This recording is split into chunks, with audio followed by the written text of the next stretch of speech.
Hello, I'm Haley Henahan with Littlesleepersanddreamers.com, and I am your pediatric sleep consultant. It is a terrible feeling when your little one is crying, even if you know that it can help them. It is a terrible feeling when your little one is crying, even though you know that this crying will help benefit their sleeping skills. In this video, I am going to talk about why children cry, if it is damaging to have them cry while sleep training, and how much crying you can expect during sleep training.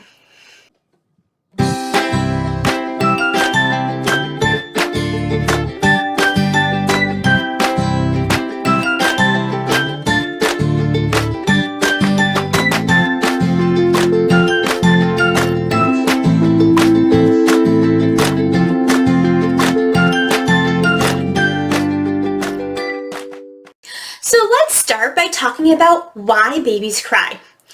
Babies cry because it is their way of communication. It's how they signal to us that they need something.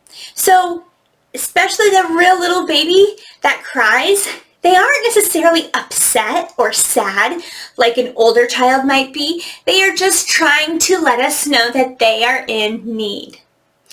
Now for older children, especially while you are sleep training, they are crying because they are protesting. Most cases, this is very brand new for them.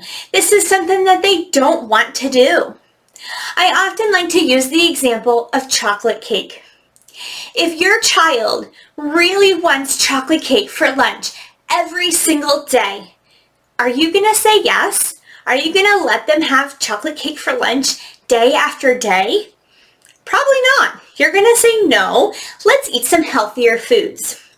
You're probably going to offer something different or just put your foot down and say this is not okay. Are they going to protest? Probably. Some kids might accept it, but most kids will probably protest when they don't get what they want, especially if they are in the toddler years. Does that mean you're going to give in? No.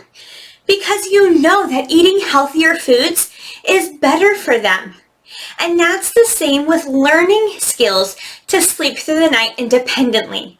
They are going to benefit from this so much. So when we hear our little ones cry, especially as a new mom, it can be very stressful. My son is 18 months and still to this day, when he cries, I tell my husband that it hurts my heart. Now, I know that he is fine. I know he is safe. But it still is a stressful situation. Even if he's only crying for a minute or two, I can't settle and relax until he is calm again. For parents that want to try a sleep training approach where there is no crying, I often will challenge them by asking the question, what do you do when your little one is in the car and she starts crying? Oftentimes, you would probably just give some reassuring words and get to your destination. You know that she is safe in the car in her car seat. And so because of that, it's okay for her to cry. In the same way, when your little one is in their room, in their crib, as long as they are in a safe situation, you know it's okay for them to cry. Now let's review a safe situation real quick. So remember, if they are under a year old, you don't want anything in their crib. You want a firm mattress and you want a very tightly fitted sheet, and that is it. You don't want any bumpers or stuffed animals or blankets or anything in their crib. So as long as that is the case, you know they are in a safe situation and that they can cry. So let me know in the comments below, what do you do when your little one is crying in the car? Do you give some reassuring words and make it to your destination? So oftentimes when parents think of sleep training, they immediately associate it with the cry it out approach. So the cry it out approach is where you put your child in their bed for the night and you don't go in there or do anything until the morning. So this approach allows your child to cry themselves until they tucker out and sleep at night. This is showing them how they can put themselves to sleep. I personally do not think that cry it out is the best approach. I feel like it might be a last resort, but there are other methods that will get just the same results. But with that being said, there has been a study in Australia where they studied 2 different types of methods and a control group, and they found that the cried out method does not, in fact, give any long-term damage to the child. So this approach is safe for children, even though it might be hard for parents to hear their child cry. There has also been a study where it shows that there's no evidence, no matter where you look, no matter what things in the internet might say, there is no evidence that sleep training, allowing your child to cry, will hurt your children. So I will link these articles in the description box below. You can check them out, read them for yourself, and know that crying is okay for sleep training. So even though we know that crying is okay for sleep training, parents want to know how long can they expect their child to cry. And this is very different for different families, different children's temperaments, different methods of sleep training. There's not really a cut and dry answer. So let's talk about the sleep method. If you use a cry it out approach, your child is going to be crying a lot more than if you use a gentler approach like a 3-minute drill, where you let the child cry for 3 minutes and then you go in and give some reassuring words before you start the clock again. So in that case, they aren't crying and crying and crying.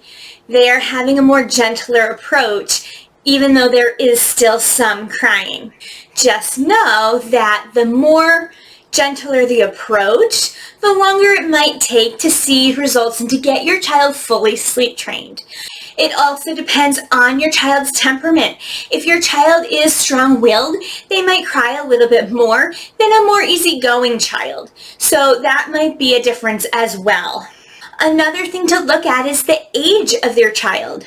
An older child that has been sleeping a certain way for a longer period of time, maybe relying on mom and dad or relying on a pacifier or some kind of sleep crutch, will take longer to sleep train than a newer baby that hasn't had nights and nights and nights of poor sleep habits. So if the child is older, they might take a week or so longer to sleep train, but that doesn't necessarily mean that they are crying the same amount of time.